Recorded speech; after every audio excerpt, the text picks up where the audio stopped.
Kahana's yeshiva, the religious ceremony that he founded in Jerusalem. And amongst his prime pupils that came out of this school was, I don't know if you recognize, anyone in the audience recognize? Yes, it is. This is none other than Bentzi Gopstein. Here's a photo of him in his youth before he grew his trademark beard.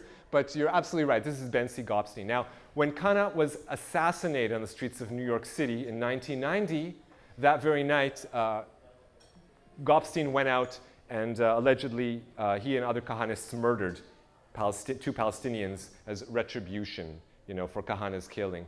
So, he should have been behind bars for the rest of his life, but the police were not able to put together a strong case against him, so he got out. He was released soon after. Now, part of the reason that he was able to be released, first of all, just to give you a sense of who this guy is, so you understand he hasn't gone too far off the mark. He's still solid Kahanist. In answer to the direct question, he was asked by a group of rabbis, are you in favor of burning churches in the land of Israel? Yes or no? Gopstein answers, you have to burn. Yes, of course. Simply yes. Why are you even asking? You have any doubt? So this is the same Gopstein. He hasn't changed minutia. And as I said, he, suspected of these murders back then. And today, he's training the next generation of Israeli youth, of Kahanist youth. This is the Lehava, the anti-miscegenation squad that patrols Israeli cities that he heads. And of course, whenever they find Jews and Palestinians talking to one another, socializing together, they harass them and harangue them. More often, when they see a Palestinian in, let's say, West Jerusalem, or a place they want to ethnically cleanse of non-Jews, they will walk up to someone and say, hey, Masha, yesh lecha sigaria? They'll ask them a simple question, what time is it? Can I have a cigarette? Just to hear how they answer, to hear, do they have an Arabic accent? Because there's no way to know if someone's Jewish or not. But once they hear that you speak Hebrew with an Arabic accent, okay, now we know. Boom. And that's when they attack.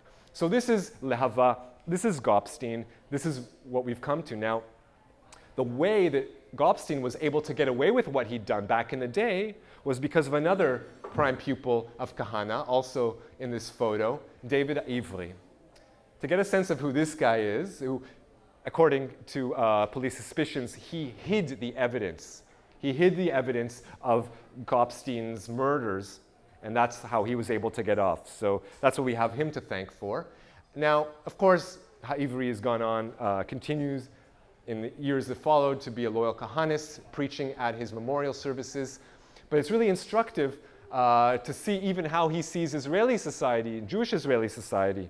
So of course, we talked earlier about Yitzhak Rabin, the Israeli prime minister from the nationalist camp, but one who attempted to cut a peace deal with the Palestinians in the early 1990s. Remember, Kahanists incited against Rabin, and eventually someone was moved by that incitement enough to assassinate Rabin. And after he was assassinated, according to David Ivri, we drank a cup of alcohol, l'chaim. That's how we carried on with the day, like a small Purim. It's a Jewish holiday, a celebratory holiday.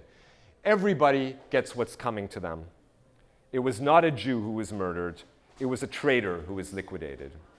The liquidation of an enemy is a positive thing. So these were his public statements. And what's happened today to David Ivri? He is an Israeli diplomat.